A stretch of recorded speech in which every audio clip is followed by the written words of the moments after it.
स्वर्ग से उतरी हुई अप्सरा समझती है क्या अपने आप को? मेरे पति को खाना क्यों भिजवाया तुमने?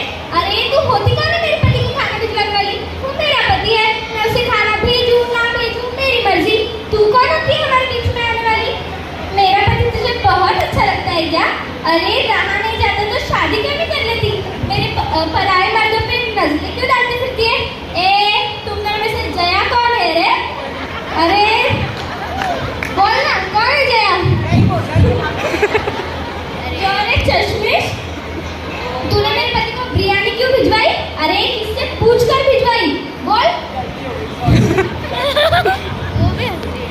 चिपकली बीच में बोल ना तो दूंगी एक खींच कर।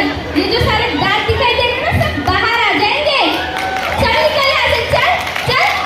अब तू बता रे जया, बता ना, मेरे पति पे बहुत तरस आ गया था क्या तुझे? क्यों भेजा टिफिन? हाँ ना तो थैंक यू।